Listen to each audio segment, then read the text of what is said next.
Bonjour à tous et bienvenue pour cette deuxième partie de la vidéo. Donc comment réharmoniser, rééquilibrer ou guérir un ou plusieurs chakras. Alors j'ai choisi de vous présenter aujourd'hui une méthode avec les pierres que j'utilise et que vous pourrez facilement refaire vous aussi à la maison, n'importe où d'ailleurs.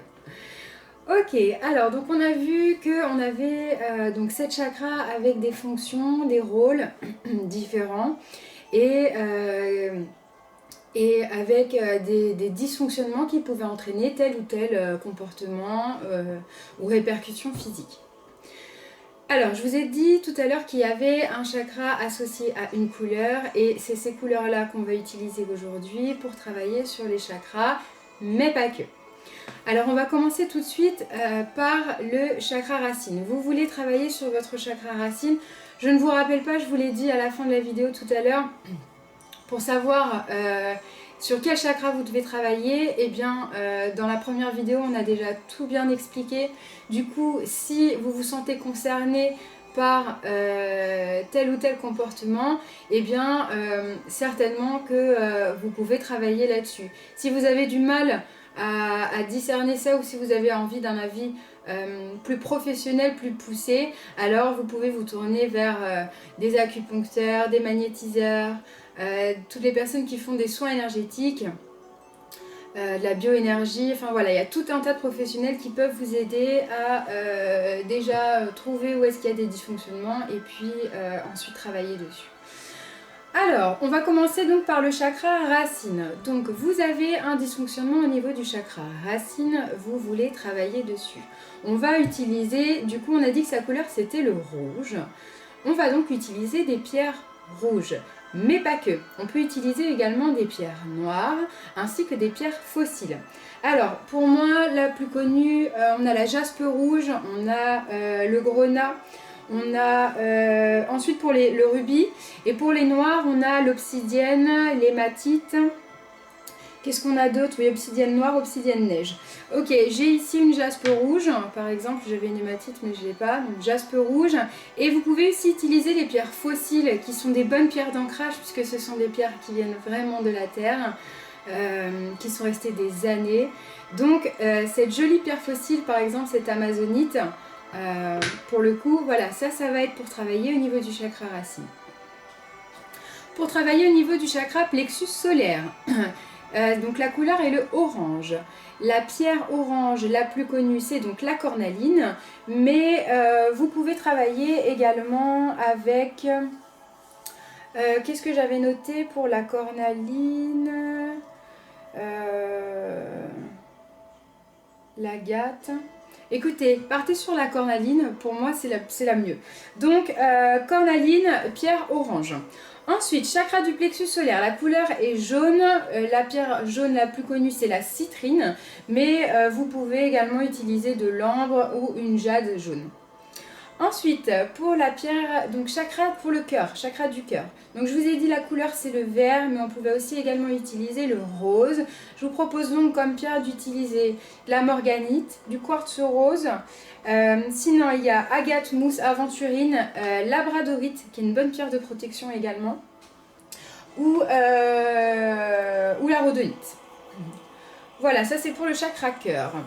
Ensuite, pour le chakra gorge, donc on a dit que la couleur était le bleu turquoise. Ça tombe très bien parce qu'il y a une pierre qui s'appelle la turquoise. Donc la turquoise sera très bien. Vous pouvez utiliser aussi aigue marine, calcédoine, le saphir, la sodalite, éventuellement le lapis lazuli, mais moi je préfère utiliser le lapis lazuli pour le chakra du troisième œil. On y arrive du coup tout de suite au chakra du troisième œil. Donc la couleur est le bleu marine. Moi j'utilise le lapis lazuli et j'aime bien également utiliser l'émeraude. Celle-ci c'est une émeraude brute parce qu'elle a un fort pouvoir de connexion à tout ce qui est intuition et messages venus d'en haut. Donc pourquoi pas utiliser l'émeraude. Et enfin, pour le chakra couronne, chakra coronal, donc on a dit la couleur c'était le violet, ça peut également être le blanc.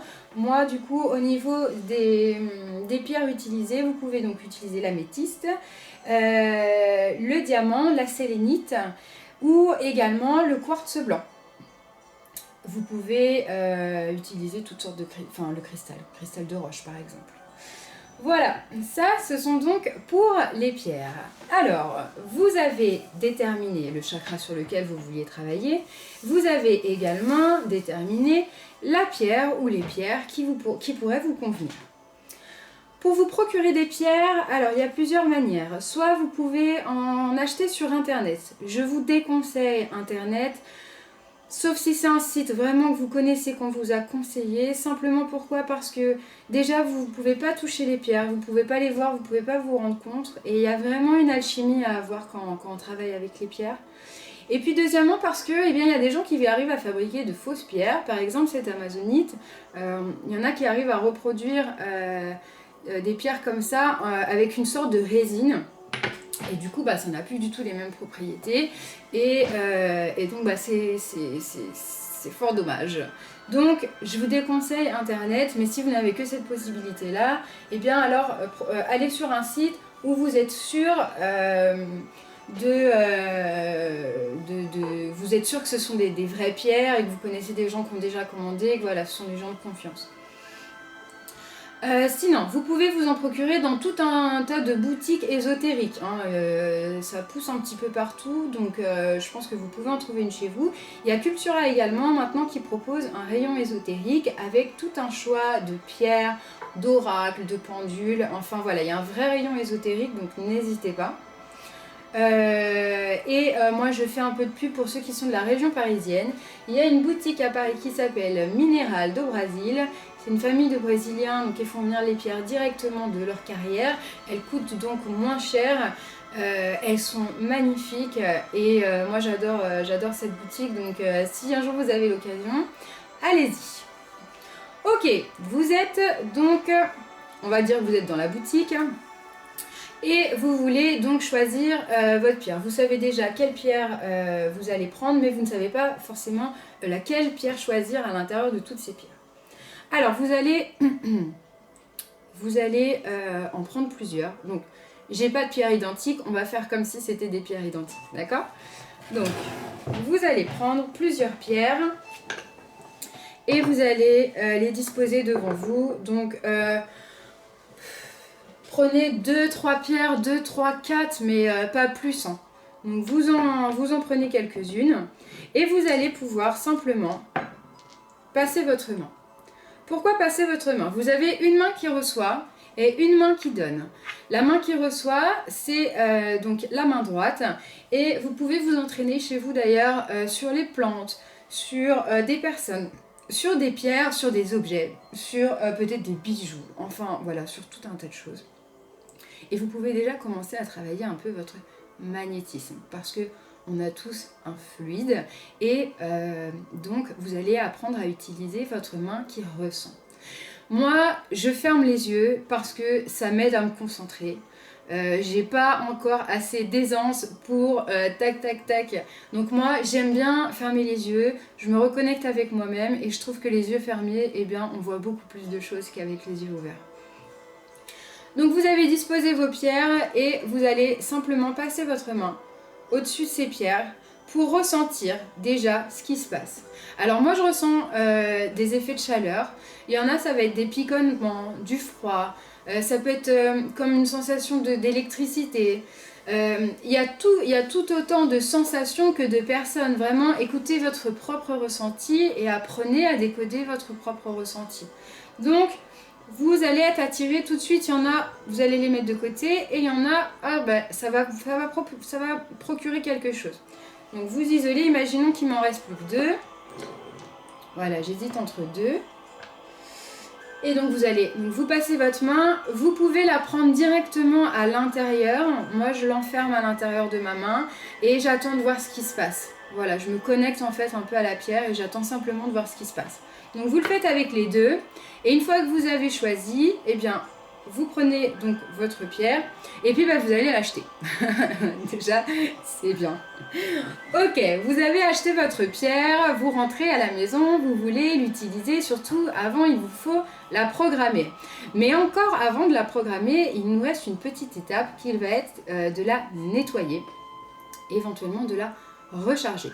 Alors, pour nettoyer ces pierres. Déjà, pourquoi on nettoie ces pierres? Parce que vous ne savez pas tout le voyage qu'elle a parcouru pour arriver jusqu'ici.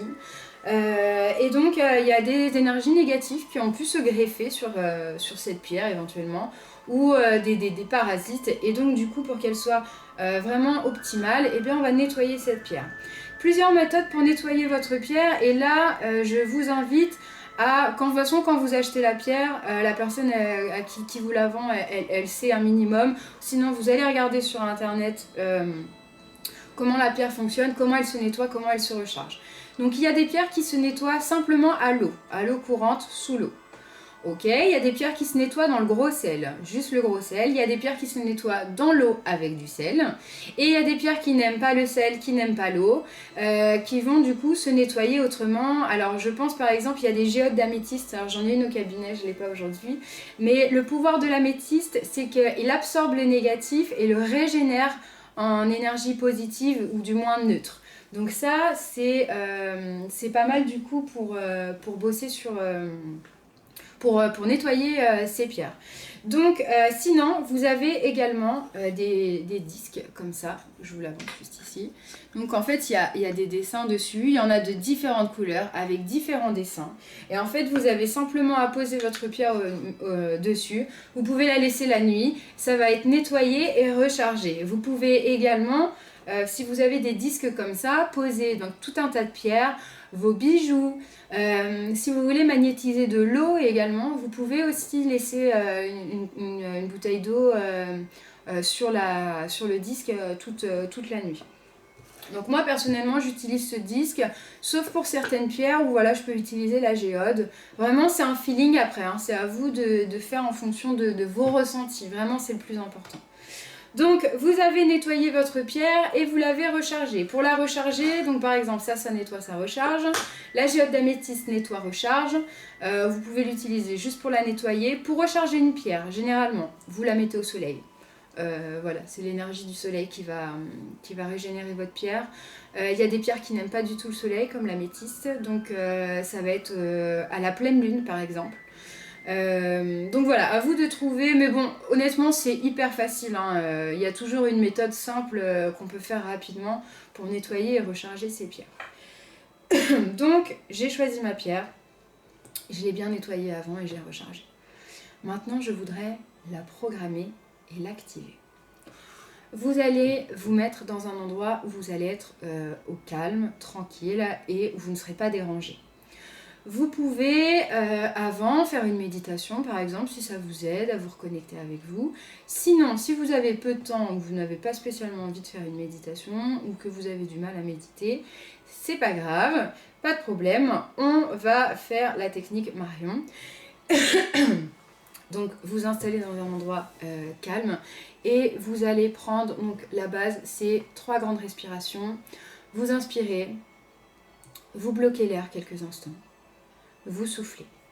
Et en même temps que vous faites ça, eh ben, vous essayez de rentrer un petit peu à l'intérieur de vous, de mettre vraiment toute votre concentration, votre conscience dans votre respiration et vraiment de vous connecter comme si vous étiez un petit être et que vous pouviez vous regarder de l'intérieur. Donc ces 3 grandes respirations, déjà tout de suite, elles vont vous poser. Elles vont vous mettre en état qu'on peut dire alpha et déjà connecté avec vous. Prenez le temps qu'il vous faut pour vous mettre dans cet état paisible, serein, calme, de connexion. Votre pierre, vous l'avez choisie à une fin particulière, pour un but, pour une mission. Par exemple, je prends ce lapis lazuli. Je vous le montre. Ce lapis lazuli, par exemple, moi je l'utilise quand je veux recevoir des messages, quand je fais des méditations ou voilà, j'ai envie de recevoir des messages. Et éventuellement aussi quand je tire les cartes et que j'ai besoin d'informations, quand je veux vraiment me connecter là-haut. Donc le lapis lazuli. Les pierres, sachez que il faut leur parler. Il faut... elles ont une conscience, quoi. Elles comprennent, elles ressentent. Donc, prenez grand soin de votre pierre. Et de toute façon, quand je vous dis, quand vous la mettez dans votre main pour la choisir, moi je sais que, je sais pas, il y a comme, c'est pas un battement de cœur, mais je sais pas, à un moment il se passe un truc et je sais que ça y est, voilà, je suis connectée à cette pierre et qu'elle est faite pour moi. Et donc vraiment c'est propre à chacun. Euh, et si vous n'avez aucune intuition, si vous ne ressentez rien, ça n'est pas grave, vous n'avez pas l'habitude de le faire encore, c'est tout à fait normal, ça va mettre du temps.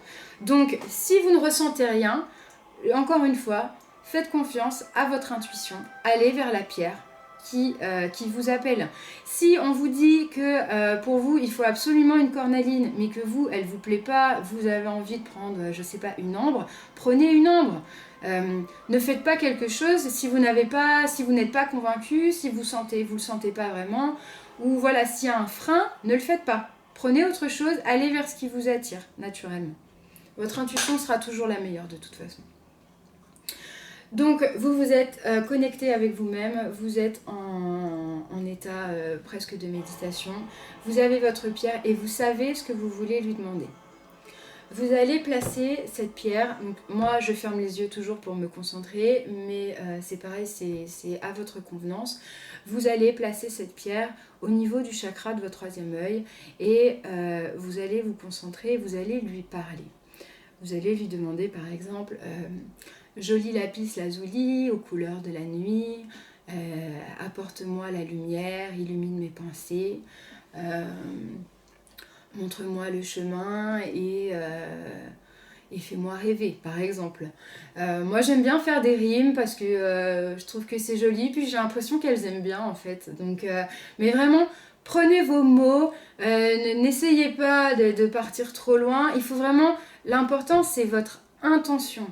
Que votre intention soit pure, qu'elle soit fondée, qu'elle vienne du cœur, peu importe les mots que vous utiliserez, si votre intention est bonne, alors le reste, l'univers se chargera du reste.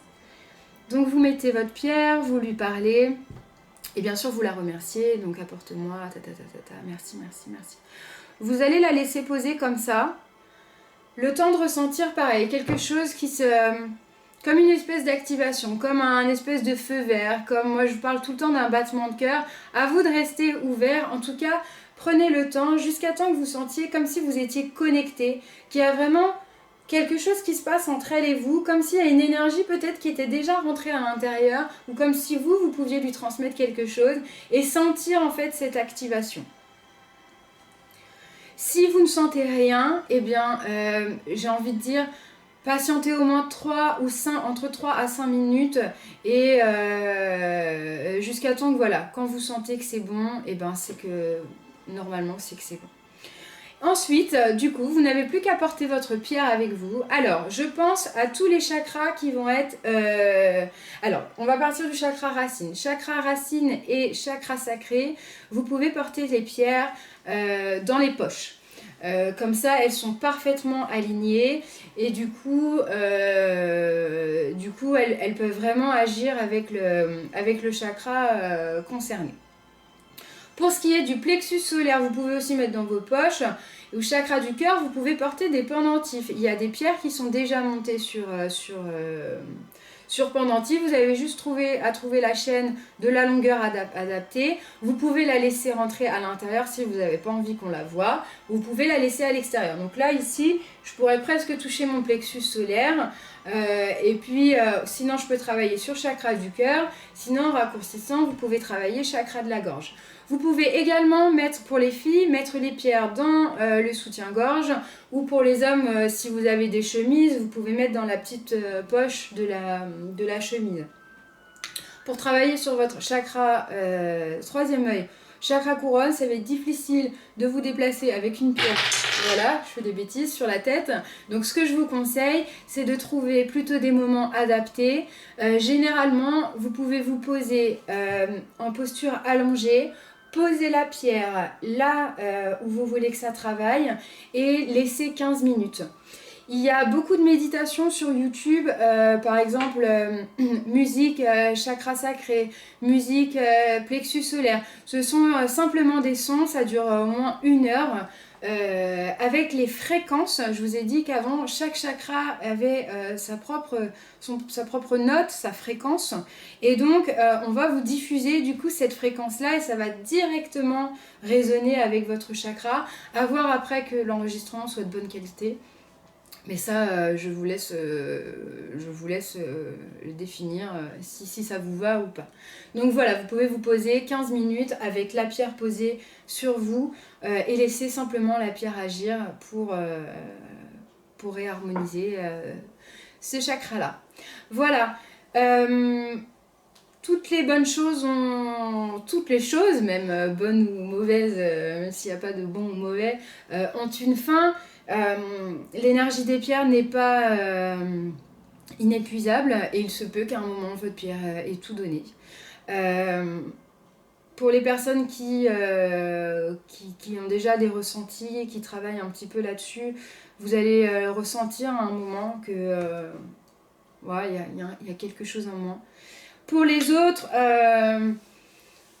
je ne vais pas vous donner d'ordre de temps. En tout cas, vous pouvez garder votre pierre des années. J'ai envie de dire, peut-être au bout de 20 ans, elle sera fatiguée. Mais encore, ça, je ne peux pas vous le dire. Ça dépend d'où elle vient, comment elle a été... Il y a tout un tas de paramètres. Donc c'est à vous de jauger, de ça. Moi, qu'est-ce qu'on fait de ces pierres-là? Moi, je les remets à la terre. Voilà, la terre fait son travail et la pierre retourne à la terre. Et voilà, c'est ma façon de faire. Après, si vous avez envie de les garder, pourquoi pas, il n'y a aucun souci. Dernière petite chose que je voulais vous dire, quand vous allez choisir vos pierres, vous allez voir, il y a des pierres roulées, polies, comme celle-ci. Il y a des pierres brutes, comme celle-ci, c'est une labradorite, elle est brute.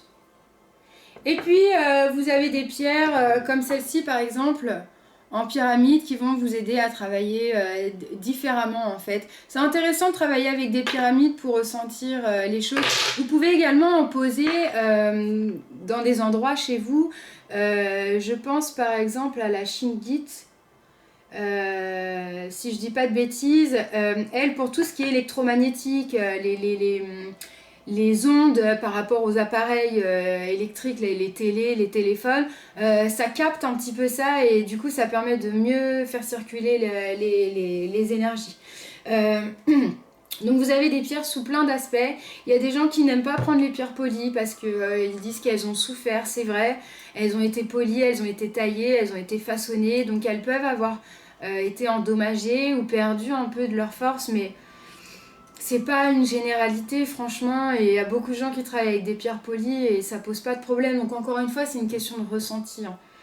Voilà, moi je sais que cette labradorite, j'étais au magasin, moi j'aime bien passer ma main un peu partout.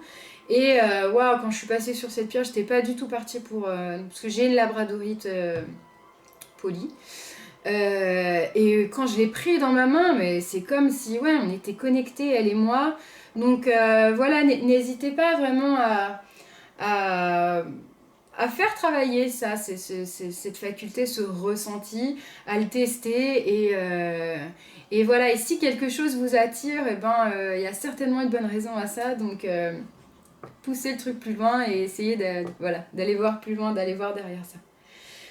Voilà, c'est tout pour moi. J'espère que cette vidéo vous a plu. N'hésitez pas à m'envoyer vos commentaires ou vos questions.